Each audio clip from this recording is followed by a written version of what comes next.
What is going on, YouTube? Andrew Miller from Hook'emHeadlines.com. Coming back at y'all with a really fun post-game reaction video today. Definitely the biggest win that I've ever covered for Texas against any team. Tonight, Texas downing number 3 Alabama on the road, 34-24. I'm sure any Texas fans or just college football fans out there were watching this game tonight, especially if you're watching this post-game reaction now. I just want to give some thoughts on this coming out of this game, what this means for Texas moving forward. Giving shouts to a few of the big performers on this night as well.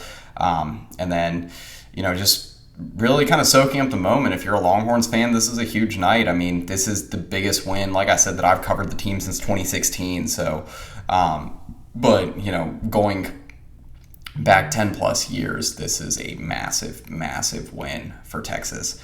Let's go and get into it. So just like some game notes and everything for Texas.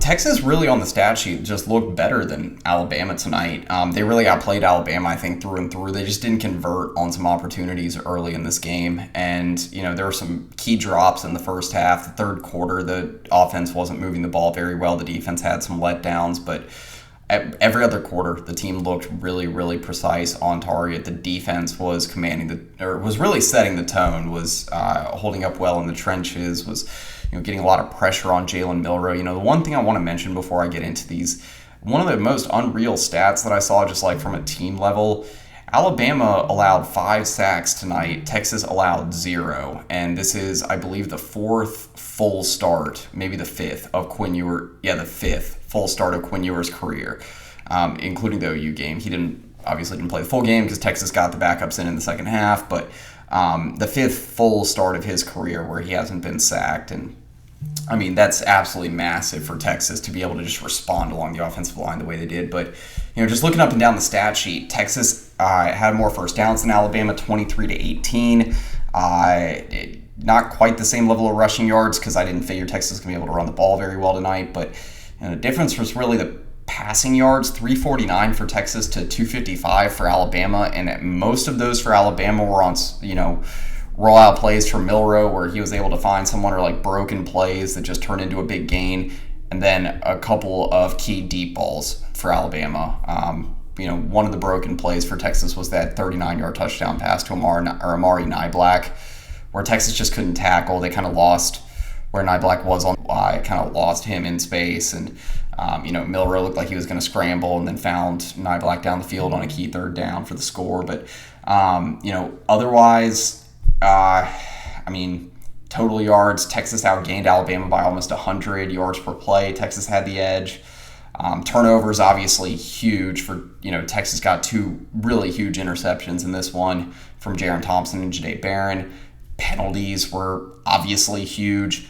Alabama had 90 penalty yards, so actually not as much as they had last year when they had over 100, but Texas had 4 for 40 yards, so still a lot, but Texas having the edge in possession, 32 and a half minutes compared to 27 and a half for Alabama.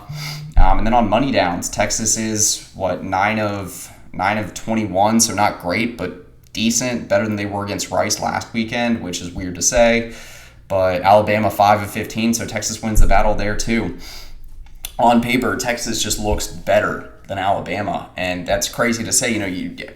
I thought that this would be a little bit more of an even game when you just look at some of the box score stats. But, Texas, I think, still a story from this game was the missed opportunities. You had the Xavier Worthy touchdown, or potential touchdown, on, I think that was the first drive of the game, where Worthy just has one kind of go through his hands. But then, 2 drives later, he responds with that deep ball for a touchdown. Quinn Ewers and Xavier Worthy finally connecting on that deep ball.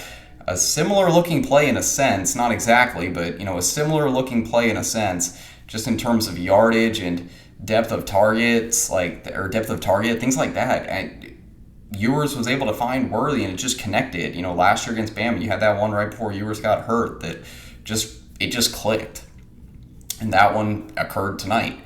Adonai Mitchell, huge, made a lot of big plays in this game, 2 touchdown catches.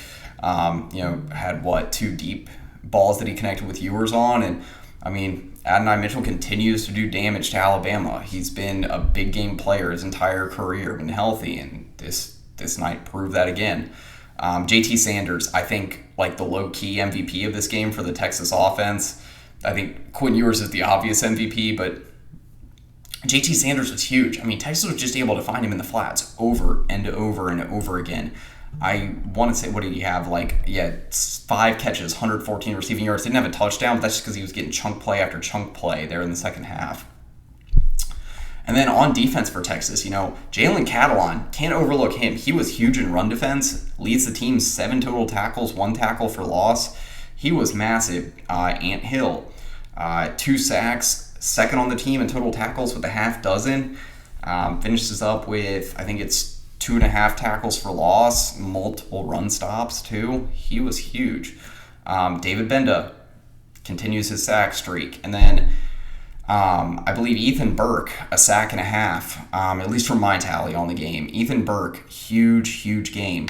And so, Texas's defense, outside of a couple of bad misreads or just like miscommunications, you had the one where Jermaine Burton got over the top on the secondary where I think you probably want to stick Gavin Holmes on that play, but it was a good motion by Tommy Reese and, good deep ball from Milrow. But I think between that and the play to Niblack, you remove those 2 plays from the game, and Texas's defense is pretty much spotless. They've been really, really solid these first couple of weeks.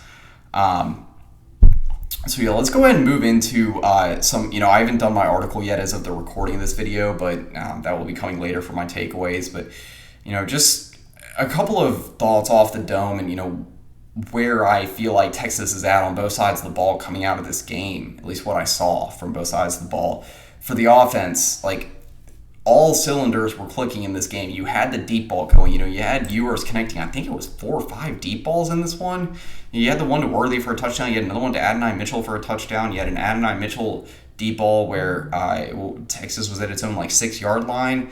The receivers were making contested catches here and there, and I know the receivers weren't perfect all throughout this game, but they were big when it mattered in the fourth quarter, and that is a change in tone for this team. That's not what we were talking about with this team a couple of years ago. But anyway, Mitchell completely took over when he needed to in the second half. He only had 3 catches for 78 yards. I say only 3, but those 3 catches were some of the biggest plays of this game. 2 going for a touchdown. Xavier Worthy, as much criticism as people would have for him early on, and rightly so, for that drop in the end zone, that was right in his hands on the first drive of the game. Still finished 5 catches, 75 yards, a touchdown. Most of that coming on that one deep ball for, I think it was 45 yards. And I think for Worthy, even that drop that he had, he was so open because he ran such a good route. We've been hammering it home time after time. Worthy is one of the greatest route runners in college football right now, if not the best. And so, you got to give him props where it's due there. Jordan Whittington blocking well in this game on the outside, and still had 3 catches for 44 yards.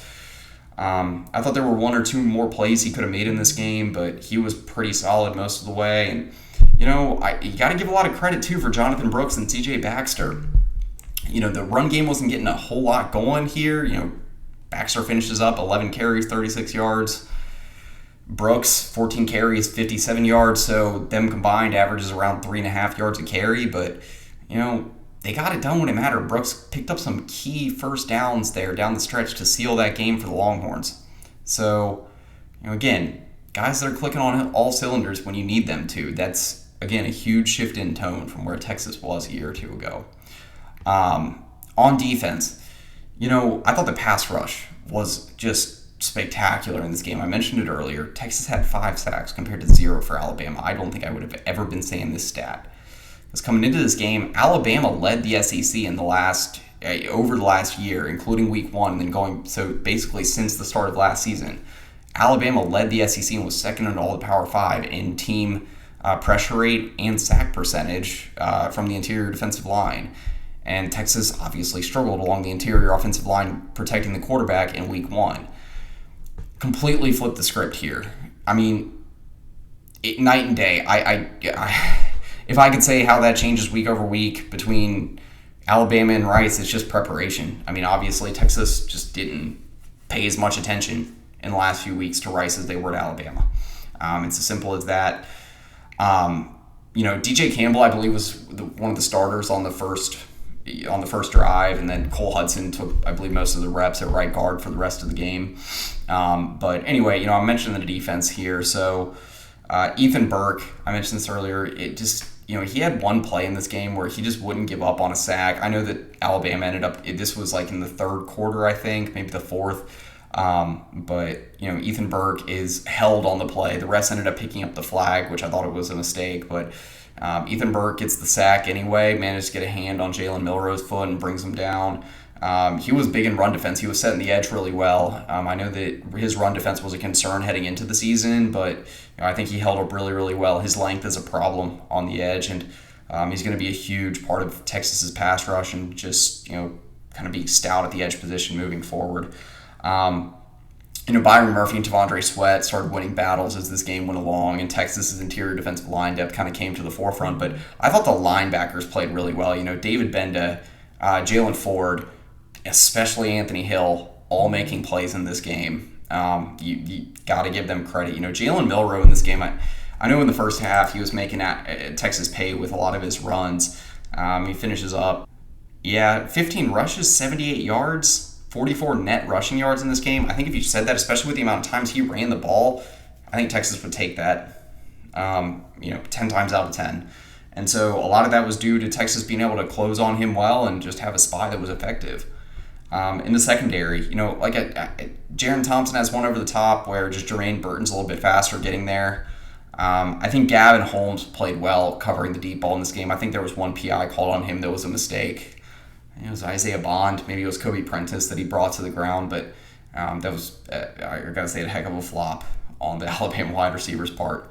Obviously, Jahdae Barron, I think there was maybe one coverage miscommunication from him that resulted in a third down pickup for Bama, but he made play after play after play, and then he really read Milroe's eyes well on that interception that he had in the first quarter. For Jaron Thompson, man, you get burned on that deep ball and you come right back and get that interception, almost returning for a pick six. Texas ends up getting the touchdown anyway. Texas defense just coming up with all the right responses in this game. Ryan Watts, I got to give him shouts. He was locking it down on the boundary.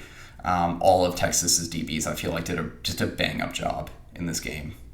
All around, Texas, this is a complete team. They're firing on all cylinders right now. Even the special teams did fantastic. I mean, that first coverage play where Keelan Robinson and Keaton Crawford combined it down the ball at, I think it was like the 3 or 4 yard line, just some acrobatics near Alabama's end zone. Ryan Sanborn keeps his streak alive. I did some punter statistics nerd stuff last offseason where he was the only Pac-12 punter to have. It was over a dozen, maybe it was over 20. It was a lot of punts down inside the 20 without having a single touchback. That continued. That streak stayed alive because of Keaton Crawford and Keelan Robinson making those acrobatic plays, man. Those special teams gunners, they're awesome. Like I said, complete team win.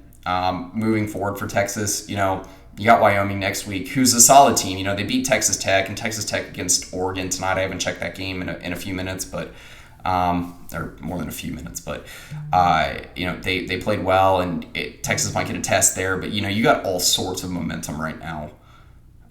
Heading into the Baylor game to open up Big 12 play, you just got to keep things rolling in the right direction, and Texas can have a really, really big season. I think in the polls this week, you're probably jumping up you're at least in the top 5 at this point. I think at this point you're more impressive than teams like Ohio State. Penn State's had a couple of big wins here, but Tennessee is ahead of you right now. I think there's a lot of teams in the top 10 that you're going to jump ahead of at this point. And like I said, moving forward, you just got to take care of business. This is a manageable schedule moving forward. You just can't. You got to avoid the hiccups in Big 12 play. But anyway, for Andrew Miller at hook'emheadlines.com, I'll link my takeaways piece in the description below if you want to read up a little bit more. But we'll have coverage for the next, obviously, for the next few days on site. That's pretty much it. Hook 'em.